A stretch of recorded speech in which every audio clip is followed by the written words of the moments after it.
प्यारे बच्चों, मैं एसके सिंह आप सभी लोगों का एक बार फिर से तपस्या एकेडमी परिवार की तरफ से हार्दिक स्वागत करता हूं। आज की क्लास बहुत इंपॉर्टेंट है और आज हम लोग रीजनिंग पढ़ने वाले हैं। एक बार हम बहुत इंपॉर्टेंट टॉपिक आज हम लोग डिस्कस करेंगे। टॉपिक का नाम है सिटिंग अरेंजमेंट। तो आप लोग देख पा रहे होंगे कि आज का टॉपिक हमारा है सिटिंग अरेंजमेंट, और ये क्लास जो है आप लोग पूरा देखेंगे तो सिटिंग अरेंजमेंट के क्वेश्चन आप बना सकते हो। और सिटिंग अरेंजमेंट इसलिए भी इंपॉर्टेंट टॉपिक है ना बेटा, क्योंकि इसमें आप देखेंगे कि हमारे पास जो क्वेश्चन आता है ना वो 5-5 क्वेश्चन रहते हैं। मतलब एक क्वेश्चन बनाने से हमें कई बार 5-5 क्वेश्चन का फायदा मिल जाता है। तो हम लोग आज के इस इंपॉर्टेंट टॉपिक पर बात करने वाले हैं, पढ़ने वाले हैं। टॉपिक का नाम है सिटिंग अरेंजमेंट। चलिए आज की क्लास को हम लोग शुरू करते हैं। सबसे पहले मैं एक बार रीजनिंग के सिलेबस को आप लोगों को दिखाता हूँ कि सिलेबस हमारे पास क्या है। और यहाँ पर आप देख सकते हैं, आपको सिलेबस दिखाई दे रहा होगा। और सिलेबस में हम लोगों ने पूरी बातें यहाँ पर नोट की हैं। और यहाँ पर आप देख सकते हैं, मैं थोड़ा इसको छोटा कर देता हूँ ताकि पूरा सिलेबस कवर हो जाए और आप अच्छे से देख सकें। ये हमारा लगभग 20 सेक्शन है, मतलब 20 टॉपिक कर सकते हैं, या 20 से ज़्यादा। अगर टॉपिक वाइज देखें तो 20 से ज़्यादा हो जाएंगे। देखिए नॉन वर्बल में 1 2 3 4 5 ये छोटे छोटे सेक्शन है। तो अगर हम यहाँ से देखें तो हमारे पास पूरा वर्बल रीजनिंग का सेक्शन है, जिसमें हम coding, decoding, alphabet, analogy, classification, direction test, ranking test, clock, calendar, blood relation, figure counting, dice, cube, ये सारा चीज़ हम पढ़ते हैं। इसके अलावा हम इधर देखते हैं sitting arrangement, puzzle test, matrix, series, word formation, data sufficiency, arithmetic reasoning plus numerical operation, या इसी को हम मैथमेटिकल ऑपरेशन भी बोलते हैं। ये हमारा पहला सेक्शन है जिसको हम वर्बल रीजनिंग बोलते हैं। सेकंड सेक्शन में हम लोग देखेंगे जो है नॉन वर्बल रीजनिंग के बारे में, जिसमें series, analogy, classification, image, hidden figure और पेपर कटिंग, इस तरह के हम टॉपिक देखने को हमें मिलेगा। और लास्ट सेक्शन हमारा होता है एनालिटिकल रीजनिंग का, जिसमें हम लोग देखते हैं assumption, conclusion, course of action, cause and effect, argument, और लास्ट का टॉपिक बहुत इंपॉर्टेंट है सिलोजिम। और इसके साथ साथ हम वेन डायग्राम को भी देखेंगे। इस छोटे से सिलेबस के साथ हमें पढ़ना है और बड़ा मजेदार है। आज का टॉपिक अपने आप में ही बहुत इंपॉर्टेंट है। तो आज हम लोग जो है इस टॉपिक से क्लास की शुरुआत करते हैं। और हमारा टॉपिक आप देख सकते हैं, हमारा टॉपिक आज का है सिटिंग अरेंजमेंट। तो चलिए बच्चों, आज की क्लास को हम लोग आगे बढ़ाते हैं और सिटिंग अरेंजमेंट से हम लोग क्लास को आगे बढ़ाते हैं। तो सभी बच्चों का हार्दिक स्वागत है। और हम लोग आज की क्लास में जो है इसके बारे में बात करने वाले हैं। टॉपिक जो हमारा चल रहा है और इसको हम लोग बोलते हैं, हमारा टॉपिक क्या है, सिटिंग अरेंजमेंट का टॉपिक है। तो हम लोग आज की क्लास को आगे बढ़ाएंगे। सभी बच्चे हमसे जुड़ चुके हैं और हमारी क्लास का टॉपिक आज का है सिटिंग अरेंजमेंट। तो भाई टॉपिक हमारा है सिटिंग अरेंजमेंट और हम लोग बात करने वाले हैं। और बाकी लोगों को बता दूं कि मैथ की क्लास जो है शुरू हो चुकी है। मैथ मॉर्निंग में सुबह 8:30 पर क्लास शुरू हुआ है, आज से ही क्लास शुरू हुआ है। और टॉपिक हमारा नंबर सिस्टम आज स्टार्ट हो गया है। तो जो भी बच्चे लाइव क्लास कर सकते हैं या जो भी आके रेगुलर क्लास भी अवेलेबल है, तो आप लोग ज़रूर इस क्लास का फ़ायदा उठाएं। मॉर्निंग सुबह में 8:30 to 10, और इस पर हम लोग जो है नंबर सिस्टम से चीज़ों को लेके चल रहे हैं। आज हम लोग पढ़ने वाले हैं रीजनिंग, और रीजनिंग का टॉपिक हमारा चल रहा है सिटिंग अरेंजमेंट। तो चलिए आज की क्लास को हम आगे टॉपिक है सिटिंग अरेंजमेंट। और सबसे पहले हम सिटिंग अरेंजमेंट में हम जो चीज़ समझने वाले हैं, आइए देखते हैं। सिटिंग अरेंजमेंट, सिटिंग अरेंजमेंट का मतलब होता है बैठने की व्यवस्था। बैठने की व्यवस्था एक तरीका होता है किसी भी काम को सबसे खूबसूरत तरीके से करना और सबसे बेहतर करना। यही तो है जो मनुष्य को आगे हमेशा लेके चलता है। आज हम लोग बैठने के बारे में समझेंगे कि बैठते कैसे हैं और इससे हमारे एग्जाम में क्वेश्चन कैसे बनता है। तो बैठने की व्यवस्था में अगर आप देखेंगे तो बैठने की व्यवस्था में जो सबसे पहली व्यवस्था होती है वो लाइन की व्यवस्था होती है। और जब हम किसी लाइन में बैठते हैं तो बैठते समय क्या होता है कि जो भी लोग बैठेंगे उन सभी लोगों का मुंह जो है, जो माउथ है या मुख है या मुंह है, वो सब एक दिशा में होगा। ये सब एक दिशा में होगा, मतलब सभी के सभी लोग एक दिशा में देखेंगे। ऐसा नहीं कि कोई आगे देख रहा है कोई पीछे देख रहा है। ये पहली हमारी व्यवस्था है, जो सिटिंग अरेंजमेंट की पहली व्यवस्था है कि हम सभी को ऑब्जर्व एक तरफ करना है। तो आप देख सकते हैं कि यहाँ पर हमने एक पंक्ति में कुछ लोगों को बैठा दिया है। इसमें सभी लोग क्या कर रहे हैं, एक तरफ देख रहे हैं। लेकिन अब ये देख किधर रहे हैं, इस बारे में हम कैसे, इस चीज़ को हम कैसे डिसाइड करेंगे ये लोग देख कैसे रहे हैं। तो इस बात को समझने के लिए आपको एक चीज़ समझना चाहिए कि हम लोग क्या करते हैं, यहाँ पर एक प्लस का निशान बना देते हैं। प्लस का निशान बना देते हैं और प्लस के निशान से क्या फ़ायदा मिलेगा। प्लस का निशान हमें ये कहता है कि हमेशा ऊपर की तरफ जो दिशा होगी वो कौन दिशा हो जाएगी, नॉर्थ। ये हमेशा ध्यान रखिएगा। कहीं भी आप मैप देख रहे हैं, कहीं भी आप डायरेक्शन की बात कर रहे हैं और अगर आप पेपर वर्क कर रहे हैं तो नॉर्थ दिशा के लिए आपको कुछ करना नहीं है, सिर्फ नॉर्थ का मतलब ऊपर की तरफ जो दिखेगा वो सब किधर दिखेगा, नॉर्थ। और नॉर्थ पता होने से बाकी सभी चीज पता चल जाएगी। जैसे अगर ऊपर नॉर्थ हो गया तो ऑटोमेटिकली हम 3 दिशाओं को और पता कर सकते हैं। ये वाली दिशा कौन सी हो जाएगी, साउथ हो जाएगी। ये वाली दिशा कौन सी हो जाएगी, ईस्ट हो जाएगी। और ये दिशा कौन सी हो जाएगी, वेस्ट। तो बेसिकली हम 4 दिशाओं में से किसी भी दिशाओं में मुख करके बैठ सकते हैं। लेकिन अगर क्वेश्चन में दिशा नहीं दिया है और कह रहा है कि आप एक पंक्ति में बैठे हैं, that mean we are facing in the north. इसका फायदा क्या मिलता है, जरा देखो। बैठने के साथ साथ हमें जो सबसे पहली जो चीज हमें देखनी होती है वो हमें देखना होता है लेफ्ट और राइट। बताओ ये मेरा कौन सा हाथ है, लेफ्ट है कि राइट है, जिसे मैं लिख रहा हूँ, सही बात है। तो ये वाला जो चीज है ना बेटा, इसको हम बोलते हैं राइट, ठीक है। और इस वाले को हम लोग क्या बोलेंगे फिर, लेफ्ट। तो हमें इस व्यवस्था में ये पता चल जाएगा कि लेफ्ट साइड किधर, राइट साइड किधर। इस बात को एकदम ध्यान समझिएगा। अगर कोई व्यक्ति बैठेगा, अब मैं कह रहा है ए बी के लेफ्ट है तो मुझे पता है कि इधर लेफ्ट लेके जाना है, या सी डी के राइट में है तो इधर लेके जाना है। तो सिटिंग अरेंजमेंट में जो भी लोग में बैठे नहीं होंगे, इंफॉर्मेशन के आधार पर हमें बैठाना पड़ेगा, या लॉजिक के आधार पर हमें उनको सीट करना पड़ेगा, बैठाना पड़ेगा। तो हम ये कह रहे हैं कि अगर हमारे पास यहाँ पर कुछ लोग बैठेंगे तो पहले लेफ्ट राइट तो पता चले कि लेफ्ट राइट है किधर, तभी तो हम देखेंगे कौन किसके लेफ्ट या राइट है। तो यहाँ पर आप देखेंगे कि हमारा अपना हाथ ही राइट है, इधर लेफ्ट, इसमें कोई दिक्कत नहीं है। लेकिन बैठने की व्यवस्था में नॉर्मली जितने भी क्वेश्चन आपको मिलेंगे ना, सब नॉर्थ फेसिंग ही मिलेंगे। लेकिन मान लीजिए किसी क्वेश्चन में ईस्ट फेसिंग कर देता है, या वेस्ट फेसिंग कर देता है, और साउथ फेसिंग कर देता है। इस अवस्था में हम लोग क्या करेंगे, तो आइए हम इस बात के साथ आगे बढ़ते हैं। हम इस बात को पहले साउथ फेसिंग में लेके चलते हैं, और हम कहते हैं कि ये जो लोग भाई लोग चाहे जितने भी हो सकते हैं, 1 2 3 4 कितने भी आप बैठा दो बेटा, इससे कोई फर्क नहीं पड़ता, कुछ भी, कितने भी, 10 को 12 को 15 को कितने बैठाओ। आपके एग्जाम में ज़्यादा से ज़्यादा 11 तक का मैंने देखा है, वैसे नॉर्मली 5 6 5 6 5 6 7 इसी पे क्वेश्चन जनरेट होता है। तो अगर हम यहाँ पर देखेंगे, जब ये व्यक्ति अब किधर देख रहा है, बताओ ये दिशा कौन सी हो जाएगी, ये कौन दिशा हो जाएगी बताओ, साउथ फेसिंग हो गया। तो साउथ के लिए अब ये वाली चीज क्या हो जाएगी बताओ, ये लेफ्ट हो जाएगा। और दूसरी तरफ बताइए ये वाला क्या हो जाएगा, राइट हो जाएगा। ये कैसे हुआ, अब देखो मेरा राइट अभी इधर है ना, लेकिन जब मैं आपकी तरफ घूम जाऊं, यानी जिधर मैं था उससे अपोजिट हो जाऊं, तो मेरा राइट इधर आ गया। तो दोनों तरफ बदल गया कि नहीं बदल गया। इसीलिए इस बात का ध्यान रखना कि लेफ्ट राइट जो है वो बदल जाता है। इसी पर ना आगे आप देखेंगे एक क्वेश्चन और बनता है, आपको देखने को मिलेगा अगर हम लोग पढ़ेंगे ठीक से। तो यहाँ पर क्या मिलता है ना, एक 2 पंक्ति होती है, देखो 2 पंक्ति होती है, और यहाँ पर ना कुछ लोग होते हैं, ठीक है।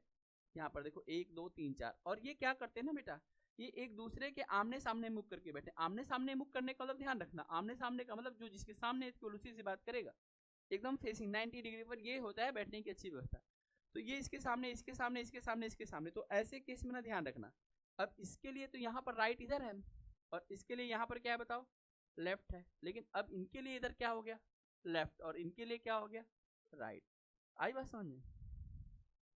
तो आमने सामने केस में लेफ्ट और राइट एक दूसरे के लिए बिल्कुल क्या हो जाता है, अपोजिट में चला जाता है। आई बात समझ, जिधर आपका लेफ्ट होगा उधर सामने वाले का राइट होगा, जिधर आपका राइट होगा उधर सामने वाले का लेफ्ट होगा। आप इस बात को समझ पा रहे हैं। यहाँ पर 2 पंक्ति है जिसमें एक लोग नॉर्थ देख रहे हैं और एक लोग किधर देख रहे हैं, साउथ देख रहे हैं। यानी 2 पंक्तियों को जब हम आमने सामने बैठाएंगे तो हमें ये व्यवस्था देखने को मिलेगी। ये बात आपको समझ में आ गई, इसमें तो कोई दिक्कत नहीं हो रहा है किसी को, क्योंकि हम बैठने के आधार पर हमारा लेफ्ट राइट बदल जा रहा है।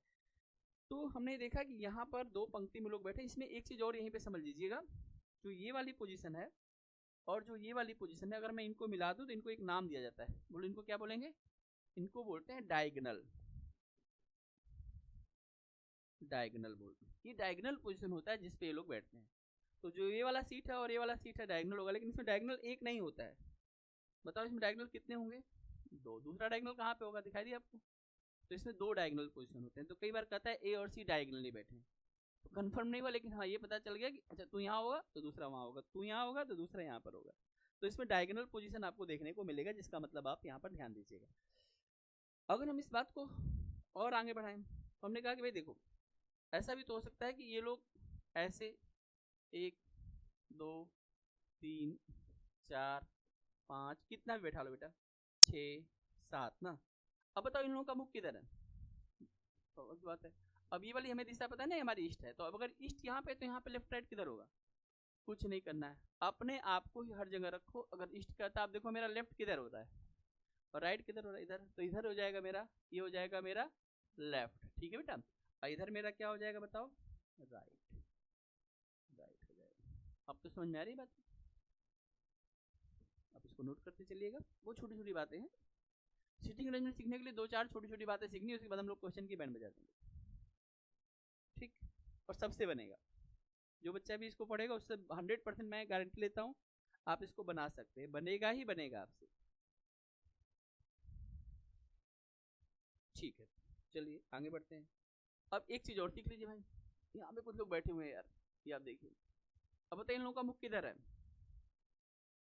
इसका मतलब ये, अच्छा देखो अब ये चीज ना हम लिखेंगे नहीं, अब हम कहीं वेस्ट नहीं लिखेंगे, अब हमारा अंडरस्टूड है, ऊपर देख रहा है कि नीचे देख रहा है कि इधर देख रहा है कि उधर देख रहा है, इसके आधार पर हम डायरेक्शन को अपने आप ही मेंशन कर लेंगे। तो ये वाली जो हमारी दिशा होगी ना, इधर क्या हो जाएगा, यहाँ पर ये क्या हो जाएगा, बोलो राइट हो जाएगा। और यहाँ पर आप देखेंगे ये वाला कौन सा दिशा हो जाएगा बताइए, ये क्या हो जाएगा, लेफ्ट हो जाएगा। तो ऊपर की तरफ राइट और नीचे की तरफ क्या हो जाएगा, लेफ्ट हो जाएगा। आई बात समझ में, इसमें किसी को दिक्कत तो नहीं हो रहा है। फिर से इस बात को हम समझेंगे, अगर कोई वेस्ट फेसिंग होगा तो उसका लेफ्ट किधर होगा और उसका राइट किधर होगा, आप यहाँ पर देखिए। ओके बेटा, हम बात को आगे बढ़ाएं यहाँ तक, ठीक है। चलिए अब इतनी सारी चीज़ें आपको समझ में आ गई तो हम बात को और आगे बढ़ाते हैं, चीज़ों को और समझने का हम प्रयास करते हैं। अब तक हम लोग सिर्फ इतना समझे कि एक पंक्ति में बैठना, दो पंक्ति में बैठना। आप लोग कैसे बैठे, एक पंक्ति में बैठे हैं कि दो पंक्ति में बैठे हैं कि तीन पंक्ति में बैठे हैं कि चार पंक्ति में बैठे हैं, बताइए आप लोग कितने पंक्ति में बैठे हुए हैं, कि मेनी पंक्ति में बैठे हैं। देखो क्लास का जो अरेंजमेंट होता है ना बेटा, वो तो हमेशा यही होता है, क्लास के अरेंजमेंट की व्यवस्था यही होती है, इसके अलावा और कोई व्यवस्था होती ही नहीं है। क्योंकि आपके सामने एक टीचर होगा जो आपकी तरफ देखेगा, तो जितना भी बच्चा पार्टी है ना, देखो ये किसको देखेगी, बोलो ये देखो।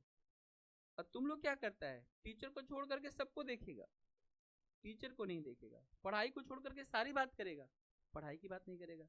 एग्जाम में आने वाले क्वेश्चन छोड़ कर सारी बातें होगी, सारी बातों पर चर्चा होगी, एग्जाम की बातें नहीं होंगी। तो क्या लगता है एग्जाम में तुम भी पास करोगे, दूसरा बंदा जो पढ़ रहा होगा वो लेके जाएगा एग्जाम, बस इतना ही अंतर है, और कोई अंतर तो नहीं होता है।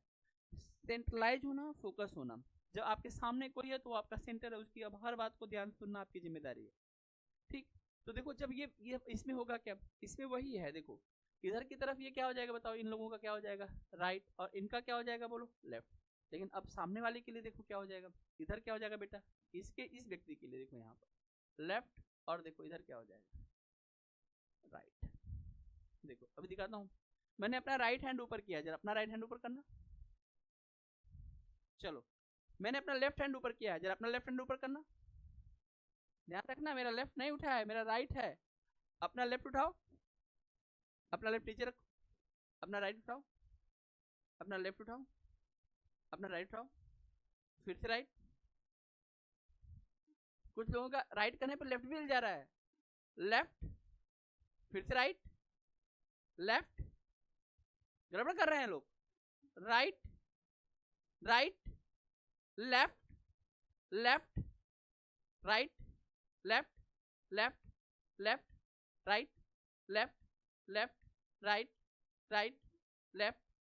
कंफर्म है अपना लेफ्ट राइट, मेरे को देख के मत सुना सर इधर कहां तो मैं इधर का उठा दूंगा, मेरा राइट इधर है लेकिन तुम्हारा राइट इधर होगा, अपोजिट में, पता चला, ये व्यवस्था होती है, ठीक। तो तुम लोग एक लाइन में बैठे हो, लीनियर अरेंजमेंट में बैठे हो, लेकिन अब देखो लीनियर अरेंजमेंट के आगे एक अरेंजमेंट पढ़ना है जो होता है क्लोज अरेंजमेंट। देखिए ये क्या है, एक सर्कल, सर्कल में कब बैठना है, अब सर्कल में बैठने की बात एकदम बदल जाएगी। सर्कल में बैठने का मतलब होता है कि हर व्यक्ति से बात कर सकता है, यहाँ पर बात करना अलाउड है, तभी तो सर्कल में बैठे हैं। आप यहाँ पर देखिए, एक व्यक्ति, दो व्यक्ति, तीन व्यक्ति और चार व्यक्ति, कितने बैठे व्यक्ति हैं? क्या यह व्यक्ति इन तीनों व्यक्तियों को देख पा रहा है कि नहीं देख पा रहा, क्या ये व्यक्ति इन तीनों को देख पा रहा है, या ये इन तीनों को देख पा रहा है कि नहीं देख पा रहा। तो सर्कुलर अरेंजमेंट इसीलिए है, आप घर में खाना खाते हैं, कैसे खाना खाते हैं, आप घर के 4 सदस्य हैं, अपना खाना लेते हैं और टेबल में ऐसे बैठते हैं और मुंह इधर घुमा लेते हैं, खाना लेके इधर, ऐसा तो नहीं करते होंगे ना आप लोग कैसे खाना खाते हैं भाई, खाना भी खाते रहेंगे एक दूसरे को देखते, अगर गुस्सा उस्सा कभी हो गए तो भाई ऐसा कर सकते हैं, कभी गुस्से में तो घुमा सकते हैं। तो हम लोग किधर देख रहे हैं, देखो सेंटर की तरफ देख रहे हैं, किधर देख रहे हैं, ध्यान रखना, we are facing to the centre. इसमें इंपॉर्टेंट क्या बन गया, ध्यान रखना, इसमें इंपॉर्टेंट क्या है, centre. If you are the facing to the centre that times, अब क्या होगा बेटा, जरा ध्यान सुनना, देखो इधर जब मूव करोगे ना तो ये क्या हो जाएगा, राइट, और इधर जब मूव करोगे ना बेटा तो ये क्या हो जाएगा, बोलो, लेफ्ट। राइट लेफ्ट समझ लो, ठीक है। छोटी छोटी बातें जो तुम्हारे बड़े काम होने हैं। इसी बात को मैं बोल सकता हूँ ACW। ACW का मतलब क्या हो जाएगा, एंटी क्लॉकवाइज। और इसी बात को मैं बोलूंगा CW। CW का मतलब क्या हो जाएगा। तो हमारे पास दो तरह का मूवमेंट है, एक हमारे पास क्लॉकवाइज मूवमेंट है और दूसरा हमारे पास क्या है, एंटी क्लॉकवाइज मूवमेंट है। तो आप हमेशा, मैं कह रहा हूँ कि हर मामले में अपने आप को रखिए अपना। जैसे भी कहता है कि सेंटर की तरफ तो मान लीजिए आप ही बैठे हुए हैं तो अपना लेफ्ट राइट पता रहेगा, उसी से पता कर लेंगे। यानी आपको इसमें सीखने की जरूरत नहीं है, अपना लेफ्ट लेफ्ट, अपना राइट राइट। आई बात समझ में, ये नोट करिएगा। इसमें हम कहाँ देख रहे हैं, सेंटर फेस देख रहे हैं, लेकिन हर बार सेंटर में नहीं देख सकते हैं। जैसे सिक्योरिटी का केस होता है, मान लीजिए आप में से कोई बहुत बड़ा अधिकारी बन गया और उसको कम से कम 4 जो है उसके घर पे सिक्योरिटी वाले लगे हैं। अब ये चारों सिक्योरिटी वाले आपके घर के अंदर घुस के नहीं देखेंगे क्या चल रहा है, उनको किधर देखना है, बाहर की तरफ, कि बाहर से कोई खतरा ना आए। जब आप VIP पर्सन बन जाएंगे तो आपको फिर सिक्योरिटी की जरूरत पड़ेगी। आई बात समझ में। कुछ लोग देखते हैं ना बॉडी गार्ड वगैरह लेके चलते हैं, कभी देखा है ऐसे VIP कल्चर को। आप में से कौन लोग हैं जो VIP कल्चर में आगे जाएंगे, सभी लोग जाना चाहते हैं, तो पढ़िए फिर, ठीक है। देखिए इधर देखिए, आइए देखिए, ध्यान रखना VIP कल्चर में खतरा भी बहुत होता है। सिक्योरिटी उसी को दी जाती है जिसके दुश्मन बहुत सारे हैं। सावधानी हटी और दुर्घटना। पुष्कर जी, आप VIP कल्चर में जाना चाहेंगे कि नहीं जाना चाहेंगे, या नॉर्मली रहना चाहेंगे। नॉर्मली ठीक है, कहीं आ सकते हैं कहीं जा सकते हैं, स्वतंत्रता है। VIP कल्चर में जाने के बाद कहीं भी जाएंगे, पूरा रोड मैप तैयार होगा, जाना है कि नहीं जाना है, सुरक्षा का पूरा इंतजाम करना पड़ेगा, देश की जनता का पैसा बर्बाद करना पड़ेगा। देखिए इधर, अब यहाँ पर देखेंगे, अगर हम इस तरह की बात करते हैं जिसमें हम सेंटर की तरफ फेस नहीं, बल्कि हम, हमारा फेस किधर है, हम किधर देख रहे हैं। अब देखिए हम किधर देख रहे हैं, आउटसाइड। जैसे मतलब सिक्योरिटी रीजन में हम लोग बाहर की तरफ देखते हैं, बहुत सारी चीजें यहाँ पर हम बाहर की तरफ देखते हैं। ऐसे मामले में जब हम बाहर की तरफ देख रहे होंगे, ठीक है, तो ऐसे में क्या होगा, जरा लेफ्ट राइट का देखना क्या होगा। अब राइट इधर हो गया और लेफ्ट इधर हो गया, इसका मतलब इधर की तरफ अब आपको क्या मिलेगा, लेफ्ट, और दूसरी तरफ आपको क्या मिलेगा, इधर की तरफ आपको क्या मिलेगा, राइट। पहले क्या था, राइट उधर था लेफ्ट इधर था, लेकिन अब बाहर देखेंगे तो मामला गड़बड़ हो जाएगा। अब देखिए इसको हम बोलते हैं ACW, एंटी क्लॉकवाइज, घड़ी की सुई, और इसको क्या बोलते हैं, क्लॉकवाइज। बस अपने आप को रखना, हम बाहर देखेंगे तो मेरा लेफ्ट राइट किधर, उधर लेफ्ट राइट हो जाएगा, तो कोई टेंशन की बात नहीं। तो हमने देखा कि हमारे पास अरेंजमेंट का जो नया तरीका है वो हमारे पास सर्कुलर अरेंजमेंट को शो करता है। किसको शो करता है बच्चों, सर्कुलर अरेंजमेंट को शो करता है। सर्कुलर अरेंजमेंट में आपको ये समझ में आएगा कि लेफ्ट और राइट, हम लेफ्ट और राइट के बारे में आपको समझ में आ रहा है, कोई दिक्कत तो नहीं रही किसी बच्चे को, यहाँ तक बात ठीक है, एकदम असामान्य सी बात हो रही है। अभी तक हम लोग केवल लेफ्ट राइट ही समझ रहे हैं, लेफ्ट किधर राइट किधर, लेफ्ट किधर राइट किधर। लेकिन अगर आप सर्कुलर अरेंजमेंट को समझते हैं तो सर्कुलर अरेंजमेंट केवल एक ही तरह का नहीं है। मान लीजिए हमारे पास मेज है, स्क्वायर जैसा शेप हो सकता है, रेक्टेंगुलर शेप हो सकता है, हेक्सागोन शेप हो सकता है, ये देखो बेटा हेक्सागोन शेप हो सकता है, ठीक, ऑक्टागोन शेप हो सकता है, देखो हो सकता है कि नहीं हो सकता। अब खुद ही देखिए, खुद ही समझिए इस चीज को, ये देखिए बना देते हैं। अब देखो ऑक्टागोन शेप होगा तो कितने लोग बैठेंगे, जरा सोचो। ऑक्टागोन शेप होगा, मान लीजिए हम बैठाएंगे तो 1 2 3 4 5 6 7 और 8। और अगर यहाँ पर देखेंगे 1 2 3 4 5 और 6, देखो अभी तक इसमें पता नहीं चलेगा कि मुंह किधर है। अगर मैं कह रहा हूँ अंदर देखेंगे तो तीर किधर बना दूंगा, अंदर। अगर मैं कह रहा हूँ बाहर देख रहे हैं तो तीर किधर बना दूंगा, बाहर। इस बात का ध्यान रखना। बैठे हैं 6 तो हमने 6 को बैठा दिया, बैठे हैं 8 तो 8 को बैठा दिया। उनके बैठने के बाद किधर देख रहे हो उससे लेफ्ट राइट डिसाइड होगा, समझ में आई बात। इसके बाद मान लो ये स्क्वायर है, देखो इसे हमने बैठा दिया है 1 2 3 4, या मान लो यहाँ पे रेक्टेंगल है, थोड़ा इधर ज्यादा जगह, इधर 2 2 को बैठा देते हैं, और इधर भाई साहब को हम 1 1 लोगों को बैठा सकते हैं, करेक्ट है ना।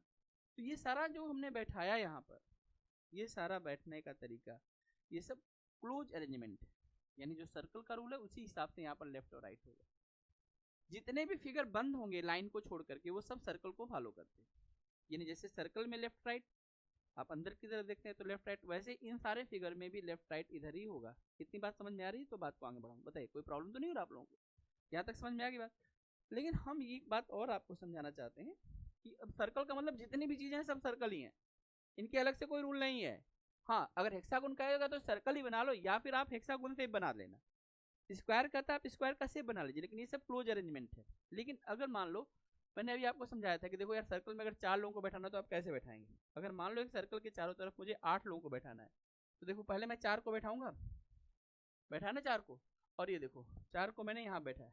अब एक चीज मजे की बात देखना, यहाँ पर मान लो S1 है, ये S2 है, मैं S3 बोल रहा हूँ, मैं S4 बोल दे रहा हूँ, S5, S6, S7 और S8, कितने व्यक्ति को मैंने बैठाया। इनको बैठाते समय हम एक चीज का ध्यान रखते हैं, that is called the equidistance. क्या रखते हैं बेटा? इक्विडिस्टेंस का मतलब क्या होता है? देखो सबको जगह देंगे ना तो बराबर ही जगह देंगे। जैसे आप सभी लोगों को जगह मिल रही होगी, जैसे आप लोग बैठेंगे तो इक्वल डिस्टेंस पे बैठे ना, ये अरेंजमेंट का तरीका है ना। ऐसा तो नहीं किसी को थोड़ा सा जगह दे देंगे, इधर पुष्कर जी कमजोर है तो इनको ढकेल दिए साइड में, तू इधर चल और इनका जगह आधा, ऐसा नहीं करेंगे। सिटिंग अरेंजमेंट का मतलब हुआ हम सबके साथ समानता व्यवहार रखेंगे और हम सबको इक्वल जगह देंगे। तो अगर यहाँ पर इक्वल जगह दे रहे हैं तो यहाँ पर मैथ काम करता है। मैथ कैसे काम करता है आपको पता है ना? सेंटर में कितना एंगल होता है बताओ? सर्कल में एंगल कितना होता है? 360। अगर मैं 360 इसको मानता हूँ और 360 डिग्री में चूंकि 8 लोग बैठे हैं तो यहाँ पर 8 बार एंगल डिसाइड होगा, तो मैं इसको 8 से भाग दे सकता हूँ। जरा भाग दे के देखिए, पहले मैं 4 से देता हूँ, 4 से भाग दूंगा तो कितना हो जाएगा? 90, 90/2, फिर मैं कटा दूंगा, कितना आ जाएगा? 45 डिग्री। मैं आपको दिखाना चाहता हूँ, अगर आप इस बात को समझ सकें तो आप इस चीज को देख सकते हैं। जो यहाँ ये जो व्यक्ति बैठा हुआ और जो यहाँ पर ये व्यक्ति बैठा हुआ, इनके बीच के एंगल को भी हम डिटरमाइन कर सकते हैं। बताओ यहाँ पे ये एंगल कितना हो जाएगा? ये वाला कितना डिग्री होगा और ये वाला एंगल कितना होगा बताओ? 40। तो ये पूरा एंगल कितना हो जाएगा?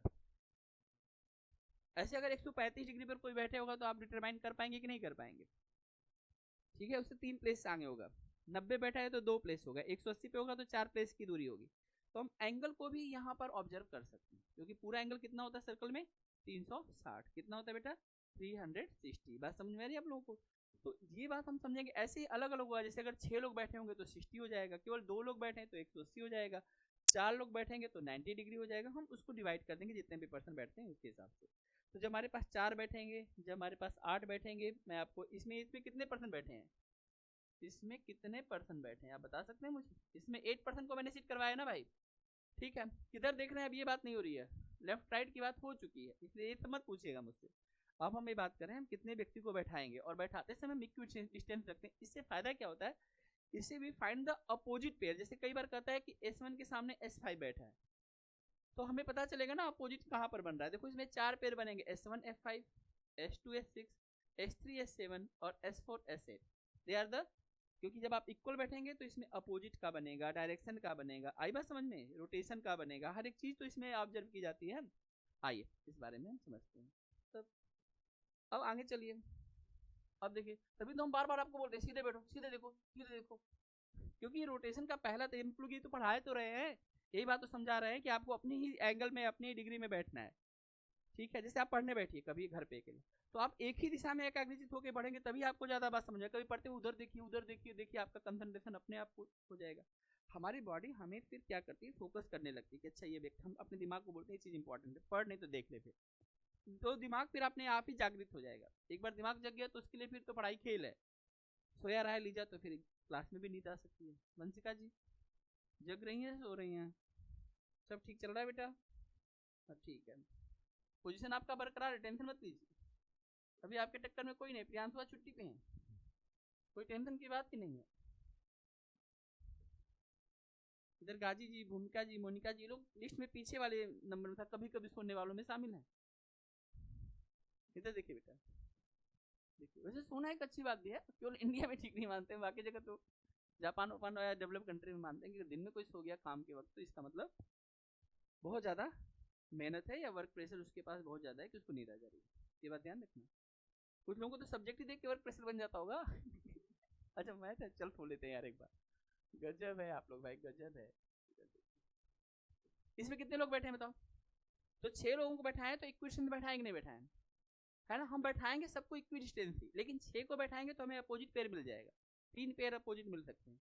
लेकिन यही जब हम 5 को बैठाने लगेंगे तो 7 को बैठाने लगेंगे तो हमें अपोजिट पेयर नहीं मिलेगा। बैठाएंगे वहां भी इक्विडिस्टेंस, क्योंकि एंगल वहां भी जनरेट होगा। देखो यहाँ पर बेटा हमारे पास पूरा एंगल कितना है 360 है ना बेटा, 360 को 6 से भाग दे दो, कितना डिग्री आ जाएगा बताओ, 60 डिग्री आ जाएगा। तो एंगल यहाँ पर ना हम इन दोनों के बीच के एंगल को नापेंगे, यह एग्जैक्ट 60 डिग्री होगा, न 60 से कम न 60 से ज्यादा। और मान लो कोई व्यक्ति इनके बीच में घुस के अगर बैठ गया यहाँ पर तो 30 डिग्री बैठेगा। समझ में आई बात, क्योंकि जो बैठेगा वो फिर से इक्विडिस्टेंस ही बैठेगा कहीं पर। ठीक है, बात समझ में आ रहा है कि नहीं? तो हम एंगल यहाँ पर एंगल को भी हम ऑब्जर्व करते हैं, कहने का मतलब ये है। और इसमें अपोजिट पेयर बनते हैं, आप देख सकते हैं अपोजिट पेयर कौन कौन से बनेंगे। जैसे देखो ये वाला और ये वाला, ये अपोजिट पेयर है। ठीक है भाई, ये वाला और ये वाला क्या है, अपोजिट पेयर है। और देखो ये वाला और ये वाला, ये क्या है, अपोजिट पेयर। इसमें 3 अपोजिट पेयर आप देख सकते हैं। यहाँ पर हमने कितने व्यक्ति की बात की, 6% की। यहाँ पर हमारे पास 6% की बात की। बस समझ में आ रही, छोटी छोटी बातें, बस इसको एक बार समझ लेंगे तो फिर क्वेश्चन तो बहुत आप लोग आसानी से इंटरेस्टिंग तरीके से बनाते चले जाएंगे। ठीक है, हम यहाँ तक बात कर रहे हैं तो हम बात को और बढ़ा देते हैं। हमने बेटा एक बात बोला कि अगर मान लो ये हमारे पास सर्कुलर अरेंजमेंट है, सर्कल का मतलब समझ लेना, जितने भी क्लोज अरेंजमेंट है हम सबको सर्कल ही मान चलते हैं, और हमें 5 को बैठाना है। तो चलो हम 5 को बैठाते हैं। 1 को बैठाया, ठीक है, यहाँ पर हमने 2 को बैठाया, यहाँ पर हमने 3 को बैठाया, ये हमारा चौथा व्यक्ति और हमारे 5वां व्यक्ति मान लेते हैं। अब यहाँ पर आपको अपोजिट नहीं मिलेगा, 5 व्यक्ति में अपोजिट पेयर नहीं जनरेट होगा। लेकिन हाँ, एंगल के हिसाब से आप देखेंगे, अगर 360 हमारे पास पूरा डिग्री होता है और हमेशा 360 ही रहेगा, और इसको अगर हम 5 से डिवाइड करेंगे तो इनके बीच का एंगल पता किया जा सकता है, कितना डिग्री हो जाएगा, 72 डिग्री। लेकिन अपोजिट पेयर नहीं मिलेगा, क्योंकि इस व्यक्ति की यह बिल्कुल अपोजिट में नहीं है। अब देखिएगा, अगर हम इस व्यक्ति का, आपको मैं दिखा रहा हूँ, ध्यान से देखिएगा पुष्कर जी, अगर हम इस व्यक्ति का अपोजिट खोजेंगे तो मुझे कहीं इधर मिलना चाहिए, लेकिन यहाँ पर तो मिल ही नहीं रहा है। तो इसका मतलब इसके अपोजिट में कोई व्यक्ति नहीं बैठा हुआ। किसी का भी देख सकते हैं, जैसे अब मान लो इस व्यक्ति को खोजेंगे तो यहाँ पर कौन बैठा हुआ, कोई नहीं बैठा हुआ। या अगर मान लीजिए हम इस व्यक्ति को खोजेंगे तो यहाँ पर कौन बैठा हुआ, या इस व्यक्ति को खोजेंगे तो यहाँ पे कौन बैठा हुआ। अपोजिट का मतलब एक पूरा लाइन बननी चाहिए, सीधी 180 डिग्री बनना चाहिए, तभी तो अपोजिट हुआ।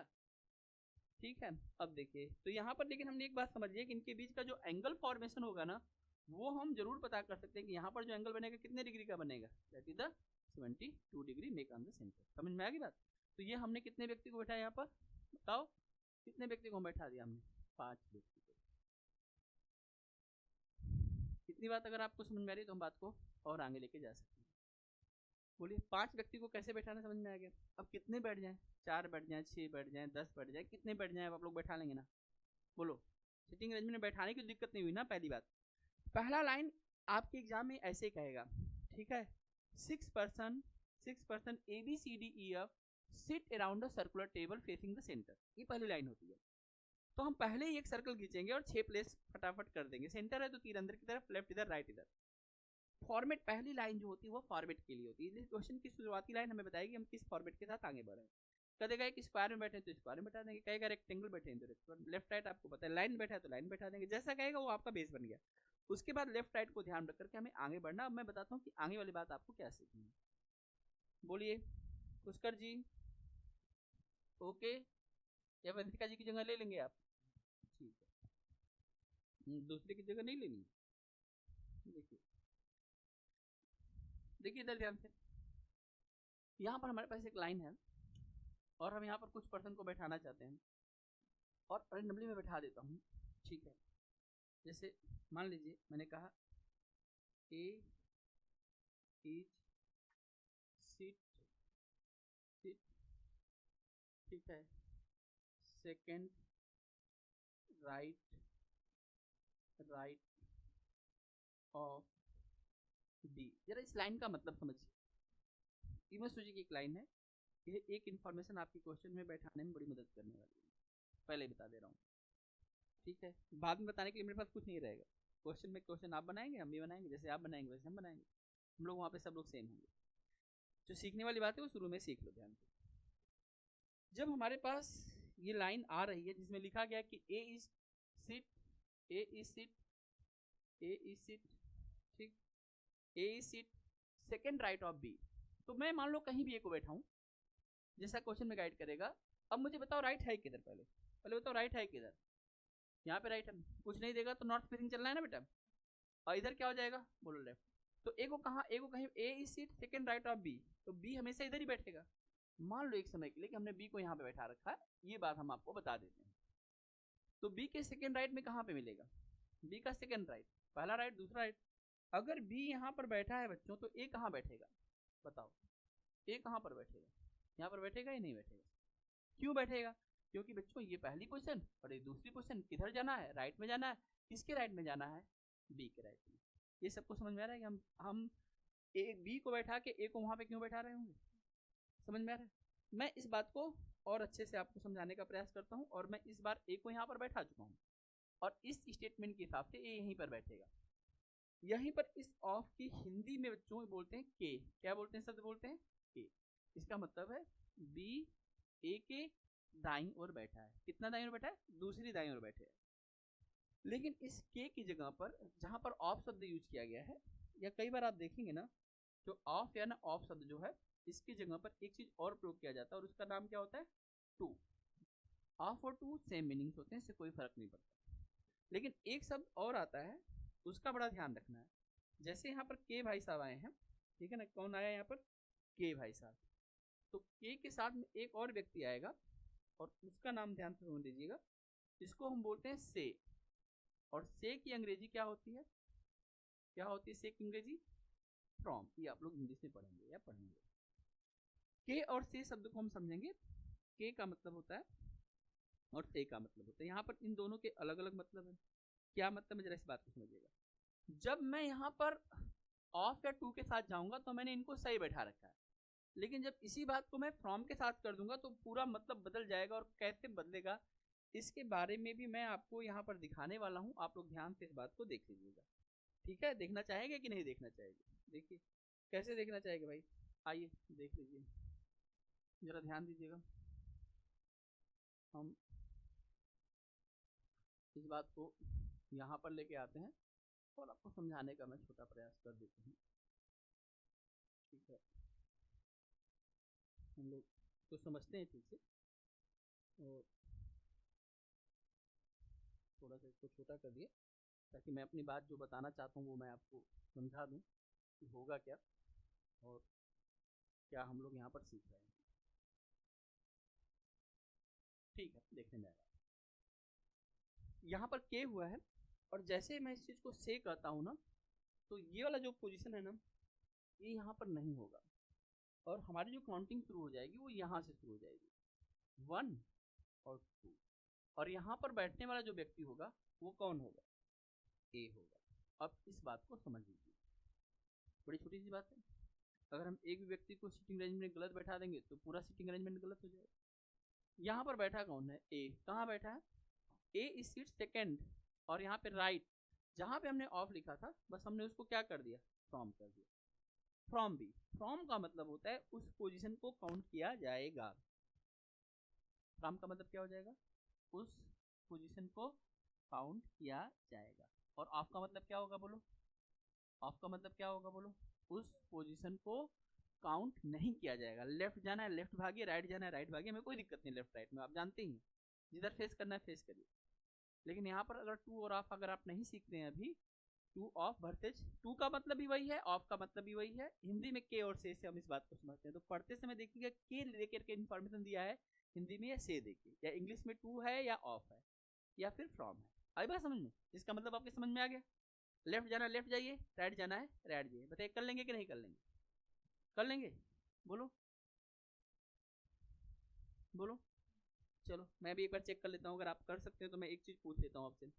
यहाँ पर मेरे पास कुछ व्यक्ति बैठे हैं, इन व्यक्तियों को मैं 1 2 3 4 5 6 करके बैठा देता हूँ, और मैंने कहा यहाँ पर एक चीज़, एक सेंटेंस लिखा, X is seat seat third left from from from Y. और इस पूरे व्यवस्था में मैंने आपको वाई का पोजीशन पहले से डिक्लेयर किया हुआ है कि देखो यार वाई भाई साहब जो यहाँ पर बैठे हुए हैं, वाई यहाँ पर बैठे हुए हैं। अगर वाई यहाँ पर बैठे हैं तो आप एक्स को कहाँ देख रहे हैं, बताइए एक्स को किधर देख रहे हैं? मैं आपको पोजीशन दे रहा हूँ, आप उसको जो है ए पोजीशन पे देख रहे हैं, बी पे देख रहे हैं, सी पे देख रहे हैं, डी डी पे देख रहे हैं, ई पे देख रहे हैं, एफ पे देख रहे हैं। किसको किसको पूछा जा रहा है? एक्स को। एक्स को कहाँ आप देखना है? सोच लीजिए। पहले बताओ जाना किधर है, लेफ्ट की राइट? तो सबसे पहले लेफ्ट राइट तो खोजो, यही तो पहले पढ़ाया था ना आपको। तो बच्चों इधर हमारा हो जाएगा लेफ्ट। ये कंफर्म है लेफ्ट इधर क्यों हो रहा है? हाँ, मना मत कर देना। और इधर हो गया राइट। अब इसके बाद आपको क्या करना है? X is seat third left. X को हमें सीट करना है, इधर सीट करना है, बोलो third left. Third left of क्या? वाई। वाई के थर्ड लेफ्ट चलना है। अब इसको बोलो पहला पॉइंट गिनूंगा कि नहीं गिनूंगा? क्यों गिन रहा हूँ? क्या यूज किया गया है? और लेफ्ट जाना इधर जाऊंगा, उधर जाऊंगा, इधर जाऊँ, इधर। तो 2 और यहाँ पे कौन आएगा? तो वो किस पोजीशन पर आकर बैठेगा? बी पोजीशन पर। यहाँ पर बैठने वाला व्यक्ति कौन होगा? करेक्ट है। अब मैं आपसे जानना चाहता हूँ कि इस पूरी व्यवस्था में, ये तो आपको लेफ्ट राइट आ गया, फ्रॉम टू समझ में आ गया, बड़ी छोटी सी बात थी। मैं एक बात और पूछ लेता हूँ और इसके बाद फिर सीटिंग अरेंजमेंट आपके हवाले हो जाएगा, फिर आप बनाइएगा क्वेश्चन, फिर जहाँ डाउट होगा फिर मैं उसको रिजॉल्व कर लूँगा। लेकिन जितनी कम समय में और जितने तरीके से और एक एक छोटी बात को आपको समझा दिया, अगर आप इतनी बातों को अपने दिमाग में डाल दिए तो सीटिंग अरेंजमेंट आपका कभी गलत हो ही नहीं सकता, क्योंकि यही मेन चीज़ है। बस यही 2-3 चीज़ों की वजह से सीटिंग अरेंजमेंट बनता रहता है। और कितने भी लोग आगे बढ़ जाए, कोई प्रॉब्लम, कितना भी प्रैक्टिस करेंगे कोई दिक्कत नहीं। बस एक बात और सिखानी है, इस एक्स और वाई में ज्यादा इंपॉर्टेंट व्यक्ति कौन है? आपको सबसे ज्यादा, इसमें एक्स और वाई 2 लोग हैं, इस लाइन के बेस पर आप इंपॉर्टेंस किसको मान देंगे? एक्स को ज्यादा इंपॉर्टेंट देंगे कि वाई को? कंफर्म? ठीक है, लिखा गया X is seat third left of left from Y. ठीक है, जैसे चलो मैं आपको एक एग्जांपल दे रहा हूँ। ठीक है, तपस्या एकेडमी, तपस्या एकेडमी शिव मंदिर के सामने है। ठीक है, आपको जाना है, आपने किसी से पूछा, किसी ने आपने पूछा भाई तपस्या एकेडमी किधर है, तो बोलेंगे यार मुखर्जी नगर में, आगे जब जाएंगे यहाँ पे इंदिरा विहार है, यहाँ पर शिव मंदिर है, शिव मंदिर के सामने में ही जो है तपस्या एकेडमी। करेक्ट है, उन्होंने गलत नहीं बताया आपको। अब बताइए इसमें इंपॉर्टेंस किसका था? आप पहुंचना कहाँ चाहते थे? शिव मंदिर पहुंचना चाहते थे या तपस्या एकेडमी पहुंचना चाहते थे? आपकी मंजिल क्या थी? तपस्या एकेडमी थी। तो इंपॉर्टेंट आप मंदिर को दे रहे हैं कि तपस्या एकेडमी को दे रहे हैं? मंदिर को इंपॉर्टेंट दे रहे हैं। लैंडमार्क पर आपको नहीं जाना है ना? चलो ठीक है, चलो ठीक है, मैं दूसरा बताऊं। ए बी से बड़ा है, अभी अभी अभी क्लियर करता हूं, ए बी से बड़ा है, कौन बड़ा है? ए बी से बड़ा है, कौन बड़ा है? तुमको बी कैसे बड़ा दिख गया? ए बी से बड़ा है। इसमें कंपेयर हमने किससे किया? कंपेयर किससे किया? ध्यान रखना, जैसे हमने कहा कि तुम्हारी बुद्धि, ठीक है, तुम्हारी बुद्धि विवेकानंद जैसी। कल आपको पता है 12 जनवरी थी, युवा दिवस था, आप लोगों ने मनाया? छुट्टी पे थे, कहाँ से आप लोग मना पाएंगे? यहाँ आते तो हम लोग मनाते भी।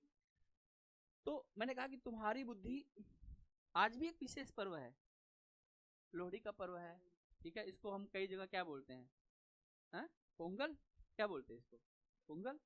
क्या लोहड़ी क्या कौन सा पर्व होता है? आप में से कोई लोग सिख समुदाय से बिलोंग करते हैं? छोड़ दीजिए, फिर जान दीजिए, फिर क्या करेंगे आप? ठीक है, आप देखें। अच्छा चलिए मैं आपको बताता हूँ, आपके आसपास कुछ लोग ऐसे होंगे जो आज शाम में निश्चित रूप से जो है आग जलाएंगे। वैसे हमारे यहाँ तो रोज ही जलता है अगर आप शाम को आएंगे तो, लेकिन आप देखेंगे कि आज शाम में निश्चित रूप से लोग अपने जो है घर के बाहर आग जलाएंगे, और जो कुछ चीज़ें होती हैं जैसे मूंगफली, रेवड़ी, गज्जक, ये सारी चीज़ों को पहले आग में डालेंगे थोड़ा थोड़ा। ठीक है, और उसको, उसका चक्कर भी लगाते हैं, उसकी पूजा भी करते हैं। ठीक है, जैसे होलिका में करते हैं। और उसके बाद जो है थोड़ा वो सब आपस में बांटते हैं एक दूसरे को, और बड़े धूमधाम से मनाते हैं। ये देखो जो हमारे पर्व है ना, हमारे देश की तो ये खासियत है ना, पर्व किसी का भी हो मनाते हम सभी हैं। मनाते हैं कि नहीं मनाते हैं? आपके आसपास है तो आप भी उसमें जहाँ होंगे इनवाइट हो जाते हैं, नहीं है तो भाई कोई बात ही नहीं फिर तो हमारे देश की ये बहुत बड़ी खूबसूरत बात है कि हम लोग जो है अनेकता में एकता भर के रखे हुए हैं। अलग अलग ठीक है भाई, अलग अलग धर्म संप्रदाय हो सकता है, लेकिन तुम मान रहे हो ईश्वर को, तो हम भी तुम्हारे ईश्वर को मान लेते हैं। आई बात, मान्यता है हमारी जो है, हम किसी से कंट्राडिक्ट नहीं करते हैं, बहुत बड़ी बात है। समझ में आता है? जितना यहाँ पर हमारे पास अलग अलग धर्म समुदाय के लोग, एक इंडिया कंट्री में, पूरे विश्व में इतने लोग नहीं हैं जितने धर्म समुदाय हमारे पास बने पड़े।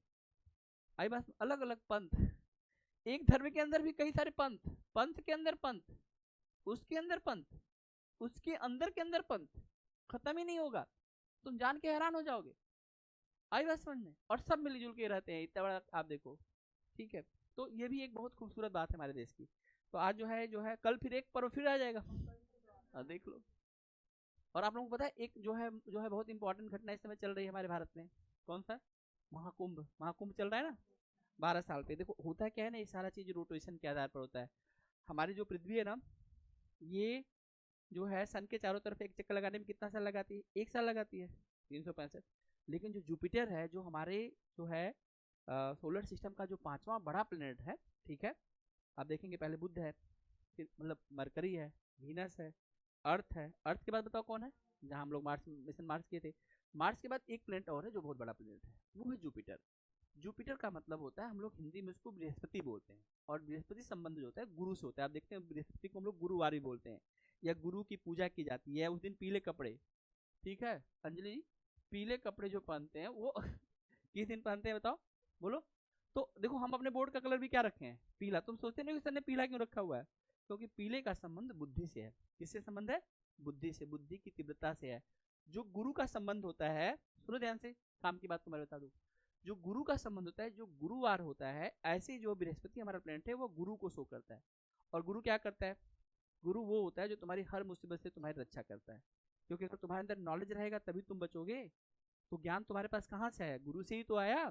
तो इसलिए तुम्हारे जीवन किसके हाथों में है? गुरु के हाथों में। इस बात का ध्यान रखना, ठीक है। और एक बात और ध्यान रखना, गुरु ही शिष्य को चुनता है, कभी शिष्य गुरु को नहीं चुन पाएगा। ये यूनिवर्सल ट्रूथ है। अब ये क्या है, इसके बारे में जब तुम धर्म पढ़ोगे तब जानोगे। तो जुपिटर क्या करता है ना, 4 प्लेनेट की रक्षा करता है। कौन से 4 प्लेनेट है? जो उसके आगे के 4 प्लेनेट है।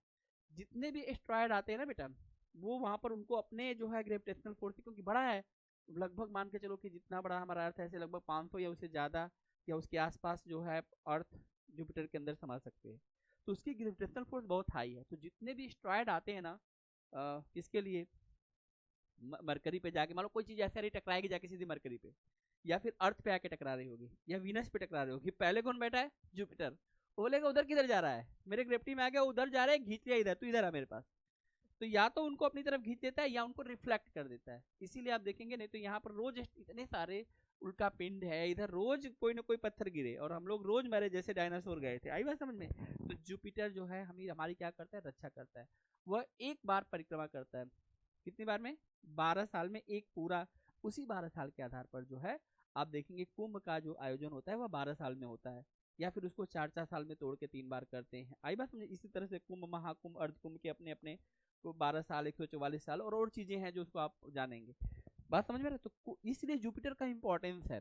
तो इस समय जो संयोग बना है, अभी कल 12 तारीख थी ना, अब जुपिटर जो वो लग गया है, महाकुंभ लग गया, और पूरे 1 महीने रहेगा। तो 1 महीने तक जो है हमारे यहाँ जो प्रयागराज है, वहां पर हमारे पास 3 नदियों का संगम है। कौन सी 3 नदियां हैं वहां पर बताओ? अबे कौन सी? गंगा नदी है, ठीक है, यमुना नदी है, और तीसरी नदी कौन सी है? गंगा, जमुना। जमुना बोलो यमुना बोलो एक ही बात है। हाँ, अलग अलग होता है, रीजनल लैंग्वेज में वो बात बदल जाती है, लेकिन है तो वही। गंगा बोलो, पद्मा बोलो, भागीरथी बोलो, हुगली बोलो, वो सब गंगा नदी के ही पर्यायवाची है। तो गंगा और यमुना तो तुम लोग जान ही रहे हो। तीसरी नदी कौन सी वहां पे मिल रही है? भाई पुष्कर जी, तीसरी नदी कौन सी मिल रही है वहां पे? बोलो, नहीं पता ना? गंगा, यमुना, और तीसरी नदी है सरस्वती नदी। कौन सी नदी? सरस्वती। सरस्वती नदी होती है ज्ञान की नदी है। किसकी नदी है? ज्ञान की। तुम लोग का ज्ञान से तुमको लेना देना है नहीं, छोड़ो, ठीक है। और सरस्वती नदी क्या हो गई है? विलुप्त हो गई है। विलुप्त होने का मतलब सिर्फ सेटेलाइट से उसके दिखते तो हैं कि यहाँ से आज, लेकिन पानी उसमें नहीं है, वो विलुप्त हो गई। लेकिन संगम जहाँ पे संगम लगता है, वहाँ पर तीनों नदियों का संगम होता है। बात समझ में आ रहा है? तो ये जो होती है बाहर की जो घटनाएं घटनी, इससे एक बहुत इंपॉर्टेंट घटना होता है। और बहुत इंपॉर्टेंट वक्त इस समय का समय कैसा चल रहा है? एकदम बहुत बढ़िया वक्त चल रहा है। यानी तुम्हारी बुद्धि बहुत तीव्र हो सकती है। 1 महीना तुम अपने बुद्धि को अगर अपने मन कंट्रोल में रखो और अपने मन को कंट्रोल में रखो, तो तुम दुनिया के सबसे समझदार व्यक्तियों में जा सकते हो। रीजन दैट द जो है संगम चल रहा है इस समय, महाकुंभ चल रहा है। कुंभ का मतलब जानते हो क्या होता है? कुंभ का मतलब होता है घड़ा।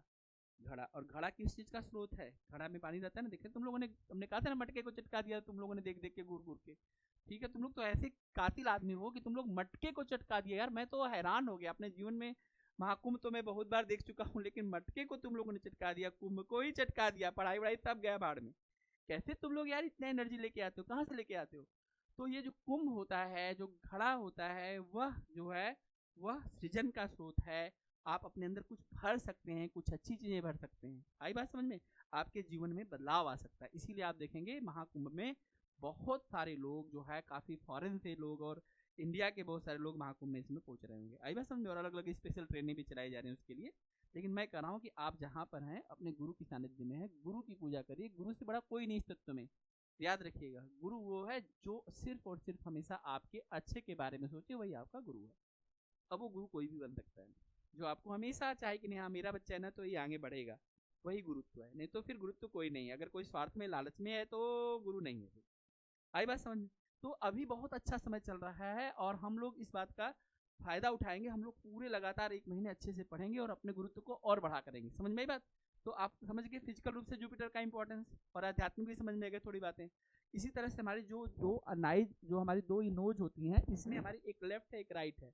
इसको हम लोग जो है आध्यात्मिक में इंगला पिंगला बोलते हैं। लेकिन आप नाम है इंगला पिंगला, जिसको आप लेफ्ट और राइट रोज करते हैं, उसका नाम है इंगला पिंगला। और एक होती है सुषुम्ना। एक गंगा नदी का स्रोत है, एक यमुना का है, और एक सुषुम्ना होती है जो सरस्वती नदी को शो करती है। तो हमारे बॉडी के अंदर ही ये तीनों नदियों का संगम होता है। ठीक है। लेफ्ट आप देखेंगे एक समय में केवल एक ही सांस चल रहा होगा, या तो आपका लेफ्ट नोज चल रहा होगा आप देखिए, या राइट चल रहा होगा, कोई एक ही चल रहा होता होगा। आई बात समझ में? ठीक। तो आप देखेंगे हमारा जो लेफ्ट ब्रेन है वो आध्यात्म को समर्पित है, जो हमारा लेफ्ट ब्रेन है वो मैथमेटिक्स को समर्पित है, और जो हमारा राइट ब्रेन है उसमें सब कुछ है, पूरी दुनिया है। फिर आई बात समझ में? तो जो आध्यात्मिक में चले जाते हैं उनका लेफ्ट बहुत तेज काम करता है, फिर वो दुनिया को नए तरीके से देखते हैं। आई बात समझ में? ये हमारे साथ होता है सच में। ऐसे जो हमारे दोनों नाकों के बीच में एक चलती है उसको हम सुषुम्ना। सुषुम्ना मतलब ये दोनों नाकें नहीं चल रही हैं, तीसरी नाक चल रही है, आपको पता ही नहीं चलेगा, वो आध्यात्मिक लोगों के साथ चलती है। आप देखते होंगे भगवान शिव उनके थर्ड आइज आपने देखा है? आप लोगों के पास कितनी आइज हैं? 2 आइज है। आप संसार को देख सकते हैं। थर्ड आई जिसका खुल जाएगा वो पूरे ब्रह्मांड को देख सकता है। जैसे कि हमारे यहाँ एक मैथमेटिशियन हुए थे रामानुज, नाम सुना आप लोगों ने रामानुज का? रामानुज इतने जबरदस्त मैथमेटिशियन थे, उन्होंने बहुत कम ही एज में बहुत सारे लोगों को हैरान करके रख दिया था। और कहते हैं कि उनके ऊपर वहाँ की कोई जो देवी थी उनकी कृपा थी, और जब वो कोई भी क्वेश्चन बनाते थे तो वो कुछ इस तरह से ऊपर की तरफ देखने लगते थे, और उनका खुद का कहना था कि मुझे ये सारी चीजें दिखती हैं। तो उनका जो संबंध था वो थर्ड आई से था, इसलिए रामानुज ने वो चीजें मैथ में कर डाली जो कोई सोच ही नहीं सकता। आई बात समझ में? तो ये हमारे पास सच में हमारे साथ ऐसा होता है, लेकिन आज के भौतिक जगत में हम लोग पूरी तरह से भ्रष्ट हो चुके हैं। तो भूल जाओ कि तुम लोगों की थर्ड आई जनरेट होगी, कभी हो ही नहीं सकती, एकदम तय ही है बेटा। किसी पे ईश्वर की कृपा होगी तो होगी। बस तुम्हारे भगवान ने जितनी बुद्धि दी है, कुछ कुछ चीज़ों को ठीक से पढ़ के बस सिलेक्शन ले लो। फोकस बस एक चीज़ कर सकते हो, फोकस कर सकते हो और सिलेक्शन ले सकते हो। आई बात समझ में? अगर किसी पे मान लो ईश्वर की कृपा ही हो गई और उसको पूरा ब्रह्मांड ही देखने लगा, पूरी चीजें देखने लगी, तो वो तो कोई कोई बिरला होता है। विवेकानंद जैसा तो कोई कोई बिरला ही होगा, रामकृष्ण परमहंस जैसा तो कोई कोई बिरला ही होगा। वो करोड़ों अरबों में खरबों में एक होते हैं, इसलिए तुम्हारा कंपटीशन ऐसे लोगों से तो है नहीं, और ऐसे लोग फिर क्यों नौकरी करने जाएंगे? आई बात समझ में? तो वो अलग मामला हो जाता है एकदम। अधर्म और दर्शन का मामला एकदम। तुम्हें क्या करना है, छोटे से अपने जीवन के लिए एक नौकरी चाहिए जिसके लिए तुम्हें एक बार 6, 8, 10 महीने पढ़ना है, बस घींच के मेहनत करके लेके चले जाओ नौकरी। समझ में आई बात? लेकिन तुम्हारे दिमाग की क्षमता इतनी है कि तुम पूरे ब्रह्मांड की किताबों को पढ़ सकते हो, पूरे यूनिवर्स को तुम पढ़ सकते हो। इस दिमाग के पास इतनी ज्यादा क्षमता डेवलप है। लेकिन सोया हुआ दिमाग है, और एक का नहीं सोया हुआ है। गाजी तुम अकेले नहीं सोते हो, सब सो रहे हैं, बस तुम्हें दिखेगा कि तुम्हारी आंख बंद है, बाकी तो इनका सबका दिमाग बंद ही है। क्या कर सकता हूँ मैं? अभी पूछूंगा, दिखना थोड़ी देर में हालत खराब होगी। अब बताओ इसमें फर्स्ट पर्सन कौन है? फर्स्ट पर्सन वो है जिसको इंपॉर्टेंस ज्यादा दिया जाएगा, मैं उसको बोलूंगा फर्स्ट पर्सन। जिसके द्वारा या जहां से चीजों को दिया जाएगा मैं उसको बोलूंगा सेकंड पर्सन। हमने 2 नाम बताया, फर्स्ट पर्सन और सेकंड पर्सन। अब बताओ, मैंने कहा मंदिर के सामने तपस्या एकेडमी, तो बोलो इसमें इंपॉर्टेंस हम किसको दे रहे हैं? तपस्या एकेडमी को। लेकिन कहाँ से देख रहे हैं? मंदिर से। जहां से देखेंगे वो दूसरा, और जहां मंजिल है हमारा पहला। हमने यहाँ पर कहा है X is sit third left from Y, तो हम किसको देखना चाहते हैं? तो हम एक्स को क्या बोलेंगे? फर्स्ट। ठीक है भाई, ये हमारे रीजनिंग के हिसाब से फर्स्ट, इंग्लिश के सेंटेंस के हिसाब से नहीं, ये ध्यान रखना। तो बच्चों अगर मान लीजिए हम इसको ऐसे कहते हैं कि ये वाला हमारा अगर फर्स्ट है तो ये वाला हमारा कहाँ हो जाएगा? ये वाला सेकंड। इस बात का ध्यान रखना, मैं इसको फर्स्ट पर्सन बोल देता हूँ, ठीक है, और ये समझने के लिए हम इसको सेकंड पर्सन बोल देते हैं। अभी फर्स्ट और सेकंड पर्सन में तो किसी को कोई कंफ्यूजन नहीं है? बोलो, फर्स्ट और सेकंड पर्सन में तो कोई दिक्कत नहीं है। तो फर्स्ट पर्सन के लिए अगर हम कुछ और बातें देना चाहते हैं, या कोई और इंफॉर्मेशन जो मैं फर्स्ट पर्सन के बारे में देना चाहता हूं, फर्स्ट पर्सन के बारे में अगर मैं कुछ और भी कहना चाहता हूँ ना बेटा, तो ध्यान रखना। तो हम यहाँ पर क्या करते हैं, फर्स्ट पर्सन है ना हमारे पास, तो इसके लिए हम एक शब्द यूज करते हैं, जानते हो क्या? एंड। जानते हो हम क्या यूज करते हैं? बट। मतलब इस सेंटेंस के बाद मैंने कहा एंड, तो मैं किसको, अब किसके बारे में बता रहा हूँ? यक्स के बारे में। लेकिन अगर इस सेंटेंस के बाद मैंने एक शब्द जोड़ दिया हु या हुम, तो मैं किसके बारे में बता रहा हूँ? तब मैं सेकंड पर्सन के बारे में बता रहा हूँ। इस बारे में ध्यान रखना। ये ना आपकी अभी जब मैं आपको क्वेश्चन कराऊंगा तो उसमें ये आएगा, तो आप लोग देख लेना। जैसे जैसे मैंने कहा कि who is at one end, तो who is at one end का मतलब हमने वाई को एंड कर दिया। अब वाई एक किनारे पर है, इसके इधर कोई नहीं बैठा, क्योंकि इधर सी तो उधर बैठा है, तो यहाँ पे वाई किनारे पर बैठा है। अगर मैं कहूँ and is on one end, तो यहाँ पर यक्स यहाँ पे खत्म कर देगा, इसके इधर कोई नहीं बैठ सकता। तो ध्यान रखना, बात आगे की बात जब दो लोगों में बात चलेगी तो एंड या बट वह पहले व्यक्ति के लिए आगे इंफॉर्मेशन लेके आएगा, जबकि हु हुम ये जो है वर्ड वो सेकंड पर्सन के बारे में इंफॉर्मेशन और लेके आएगा। समझ में आई बात? बात समझ में आ रहा है कि नहीं? समझ में आ रहा है। इसके बाद एक चीज और आप ध्यान रखेंगे, हमने समझा यहाँ पर फर्स्ट पर्सन और सेकंड पर्सन के बारे में। फर्स्ट पर्सन को हम एंड मतलब इंग्लिश में और, लेकिन यहाँ पर हु का मतलब क्या होता है हिंदी में? जो। देख लीजिए भाई, मैं यहाँ पर लिख दे रहा हूँ, इसके लिए जो शब्द यूज होगा वह और होता है, तथा होता है, लेकिन होता है, तथा लेकिन, किंतु, परंतु, ये सारे वर्ड हैं जो फर्स्ट पर्सन के लिए आएंगे। लेकिन इसके लिए सेकंड पर्सन के लिए जो वर्ड आता है वो आता है जो, जिसका, जिसके, जिसकी। आई बात समझ में? तो इससे हम समझ जाएंगे कि अब आगे किन। अच्छा, मान लो कोई व्यक्ति अगर अकेला ही है, सिंगल ही है, मैंने कहा कि ए बाएं किनारे पर बैठा है और जो, अब सब उसी के लिए। अगर अगर स्टेटमेंट में एक ही व्यक्ति की बात चल रही है तो कोई दिक्कत ही नहीं है। फिर तो और आए, तथा आए, लेकिन आए, किंतु आए, परंतु आए, जो आए, जिसका आए, सब उसी के लिए बोल रहा है। लेकिन अगर दो की बात चल रही है तो मतलब बदल जाता है। बोलो, इतनी बात तुम लोगों को समझ में आ गई बेटा? एक क्वेश्चन करके दिखाओ तुम लोगों को, कोई दिक्कत तो नहीं तुम लोगों को हो रहा है? नोट कर लिया तुम लोगों ने? बस, तब तो तुम लोगों ने कमाल ही कर दिया आज। चलो भाई, बात को आगे चलते हैं, और इस बात को समझने के लिए हम बात करेंगे गूगल से। गूगल से बोलते हैं कुछ क्वेश्चन दिखाएं जिसको हम लोग बना सकें। भाई ठीक है, क्वेश्चन उठा सकते हैं ना? कोई दिक्कत तो नहीं किसी को? बोलो भाई। तब चलो लिखते हैं क्वेश्चन, सभी लोग क्वेश्चन बनाएंगे।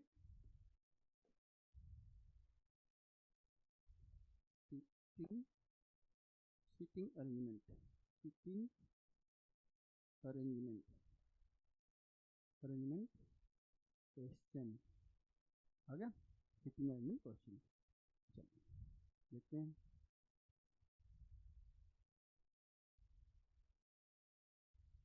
आइए देखते हैं। ठीक है, आप सभी लोगों के पास एक क्वेश्चन है और मैं इस क्वेश्चन के साथ आगे बढ़ रहा हूँ, आप ध्यान दीजिएगा। ठीक है बच्चों? और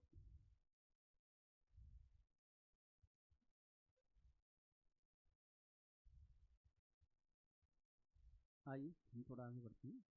मैं ना क्वेश्चन को ना थोड़ा सा बड़ा कर दे रहा हूँ जिससे आपको देखने में दिक्कत ना हो। ठीक है बेटा? दिखाई दे रहा है सभी लोगों को? पूरा क्वेश्चन क्लियर है? ठीक है, ठीक है। तो अब हम बात को आगे बढ़ाएंगे। एक बार आप क्वेश्चन देखिए, नोट करिए, बनाइए, जरा खुद बनाइए, क्योंकि ओवरऑल तो आप ही को बनाना है, और आपसे बन जाए तो बात ठीक है।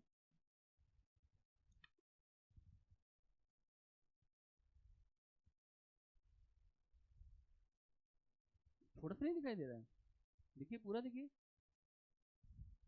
कोई दिक्कत हो तो बता दीजिएगा।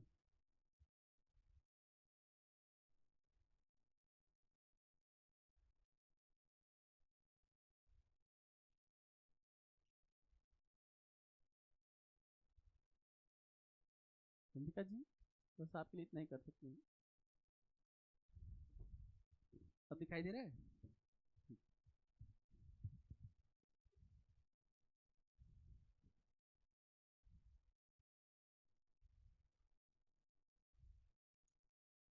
अगर हम अपने कोचिंग में आगे अगर ड्रेस अलाउड करेंगे तो बताओ कौन से कलर का ड्रेस अलाउड करेंगे? हाँ, समझ में आया क्यों?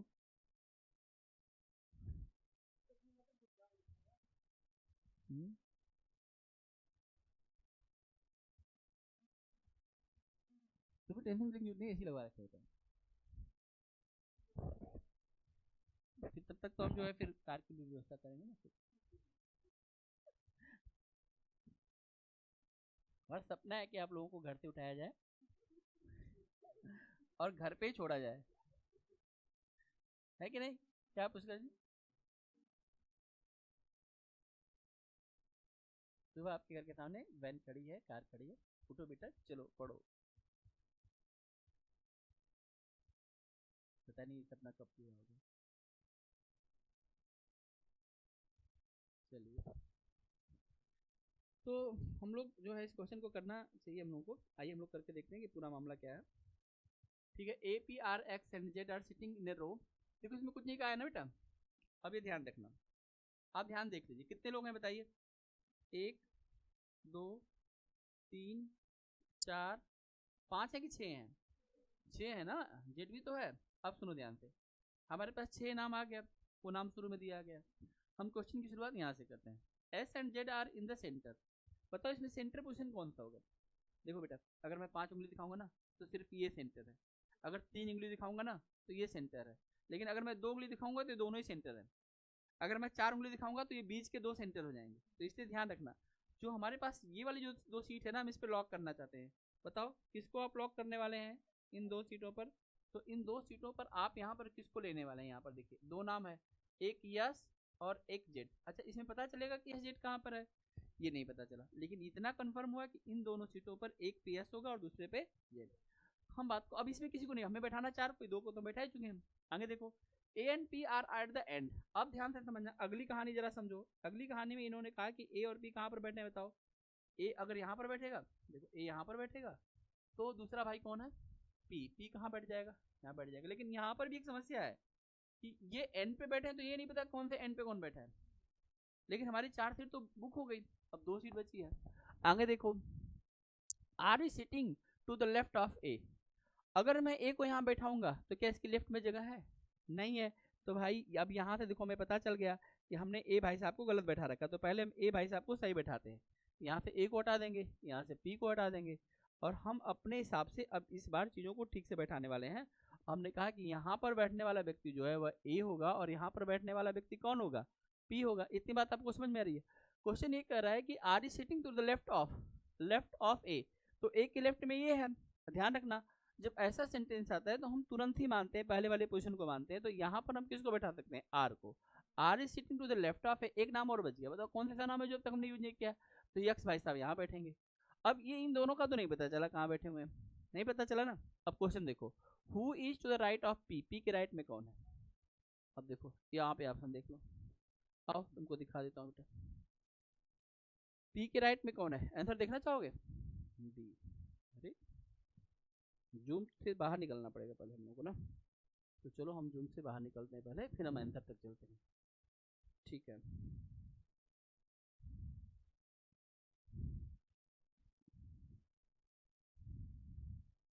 देखो आपसे बना कि नहीं बना?